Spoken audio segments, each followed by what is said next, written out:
नमस्कार, मैं एस्ट्रो पूर्णिमा आप सभी का स्वागत करती हूँ अपने चैनल पर। तो आज जो मैं विषय पे बात करूँगी, जो लोग हर लोग अपने घर पर ये काम करते ही हैं।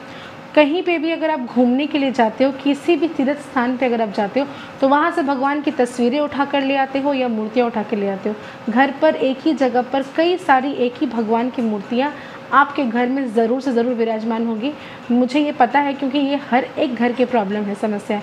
तो आज मैं आपको ये बताने वाली हूँ कि किस तरह की मूर्तियाँ आप रखें अपने घर पर, किस तरह की मूर्तियों की पूजा हम करें, कैसे करें, क्या करना हमारे लिए शुभ है और क्या आपको अशुभ परिणाम दे सकते हैं।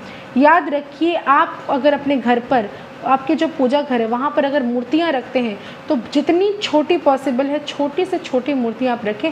बहुत बड़ा विग्रह भगवान जी का बिल्कुल ना लाएं। इसके अलावा 2 से ज़्यादा मूर्तियाँ आप नहीं रख सकते किसी एक देवी देवता के।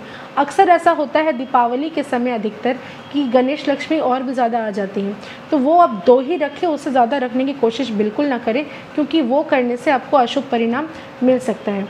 स्थान के अनुरूप आपको पहली चीज़ तो ये बता दूं कि आप अपने लाइफ में भी किचन पर बैठ के आप बाथरूम नहीं कर सकते, बाथरूम में आप खाना नहीं बना सकते। तो हर एक चीज़ का पर्टिकुलर स्थान होता है, पर्टिकुलर जगह होता है।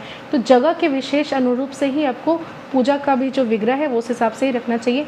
पूजा के रूम में ही सारी देवी देवताओं को रखें। बेडरूम में बिल्कुल भी किसी तरह का पीतल का भगवान बिल्कुल नहीं रखना चाहिए। और जो स्टडी रूम है, बच्चे जहाँ पे पढ़ाई लिखाई करते हैं, वहाँ पे सिर्फ सरस्वती माता ही रहनी चाहिए।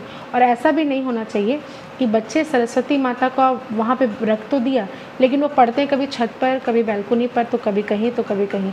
ऐसा भी नहीं होना चाहिए। उनको पर्टिकुलर एक जगह पर बैठकर पढ़ाई लिखाई करनी चाहिए।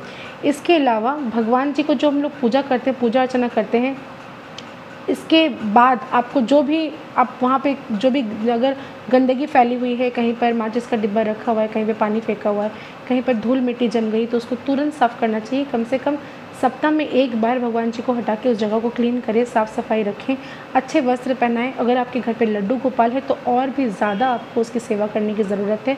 इवन उनको नियमित रूप से खाना देना, उनको नहलाना, सुलाना, उनका बेड अलग, उनकी मच्छरदानी अलग, बहुत सारी चीज़ें को सेवा आपको करना पड़ता है। अगर लड्डू गोपाल की अगर मूर्ति आपने रखी है, तो अगर फ़ोटो है तो कोई बात नहीं, आप वहाँ पे भोग लगाएं। धूप जो है, धूपकाठी जिसको हम बोलते हैं, धूपकाठी बिल्कुल भी नहीं जलाना चाहिए। क्यों? क्योंकि वो ना बांस की बनी होती है। आप गीला धूप लेकर आए मार्केट से, जो कि अवेलेबल है, उसे जलाएं, जिससे आपका घर में पॉजिटिव वाइब्स आएगा। कपूर का भी आप जब यूज़ करते हैं तो सिंथेटिक कपूर बिल्कुल ना खरीदें।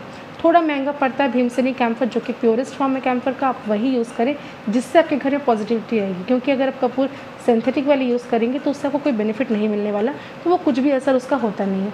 कहीं पे भी अगर आपको लगता है कि घर पर नेगेटिव एनर्जीज़ बहुत ज़्यादा है, कोई एक कोना घर का अगर ऐसा आपको महसूस होता है कि इस जगह पर बहुत ज़्यादा समस्या है, मुझे यहाँ पे अच्छा नहीं लगता, कपूर को खुले में कागज़ में रख दे, ऐसे ही खुला छोड़ दे, उसको हवा में डाइल्यूट होने दे। धीरे धीरे करके आप देखेंगे 1 सप्ताह बाद वो कपूर खुद डाइल्यूट हो चुका है। वापस से उस जगह में उसको रख दिया। आप ऐसा अगर 3-4 बार अगर ऐसा करते हैं तो उस जगह में भी पॉजिटिविटी आना शुरू हो जाएगी। इसके अलावा बहुत सारी चीज़ें का आपको ध्यान रखना है। हम लोग भगवान को, मूर्तियाँ को घर पर रखते हैं। आपने देखा होगा वृंदावन में भी या फिर कहीं पे भी अगर आप चले जाएँ तो भगवान को कम से कम साल में एक बार बाहर, जैसे कि रथ यात्रा रिसेंट हुआ तो जगन्नाथ को भी बाहर निकाल कर उनको घुमाया जाता है। तो अपने भगवान को सूर्य स्नान कराना ज़रूर है। अगर ज़िंदगी में बदलाव चाहते हैं तो ये काम कम से कम आपको साल में एक बार करना है। जिसके घर में छत है वहाँ पर अच्छे से साफ़ सुथरे करके एक टेबल लगा दें या एक पलंग लगा दें, वहाँ पर भगवान जी को ले जाकर सूर्य स्नान करवाएं, वहीं पर नहलाए धुलाएं, उनको कपड़ा पहनाएं और उसके बाद घर पर लाके वापस से रखें। इससे उनके अंदर जो एनर्जीज़ हैं, जो कि घर पे रहते हुए हमेशा बंद, हम लोग क्या रह सकते हैं? आप अपने बारे में सोचिए, क्या आप ऑल टाइम घर पे रहना पसंद करेंगे? नहीं ना। तो इस तरह भगवान भी ऑल टाइम घर पे उनको मत रखिए। उनको साल में एक बार कम से कम सूर्य स्नान कराएं, उनको वहीं पर नहलाए धुलाए, अच्छे वस्त्र पहनाएं। अपनी पसंदीदा तरीके से आप अपने ठाकुर जी को सजा सकते हैं। सजा कर लाकर वापस से जिस जगह में उनका स्थान है वहाँ पे लाकर उनको रखें, उनकी पूजा अर्चना करें। इसके अलावा आपको, अगर आपके घर पे ऐसे बहुत सारे दिया जमा हो चुके हैं जो कि जलते नहीं हैं, जिसको आप जलाते नहीं हैं, आप उसका यूज़ नहीं करते, लेकिन वो पड़ा हुआ है वहीं पर, तो ऐसा करने से आप अपनी किस्मत में बहुत सारी अड़चनें पैदा करते हैं, बहुत सारे ऑब्स्टिकल्स आपके लाइफ में आएंगे। जो भी चीज़ यूज़ का नहीं होता, जिससे आप बिल्कुल भी यूज़ नहीं करते, उसे वहाँ से तुरंत हटाइए, हटाकर कहीं और शिफ्ट करिए। पूजा के स्थान पर चावल ज़रूर से ज़रूर रखें, क्योंकि ये आपकी अर्निंग में, आपकी इनकम में वृद्धि करेगा। इन कुछ उपायों को आप अपना नियमित रूप से अगर आप करते हैं तो आशा करती हूँ जो भी रिज़ल्ट्स आपको अभी तक मिल रहे थे 100% रिज़ल्ट्स अच्छे आपको दिखना शुरू हो जाएंगे।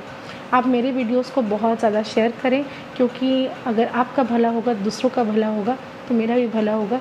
तो ये जो चेन है ना, इसको आप प्रोसेस करते रहिए। ज़्यादा से ज़्यादा लाइक करें, शेयर करें, कमेंट करें। धन्यवाद।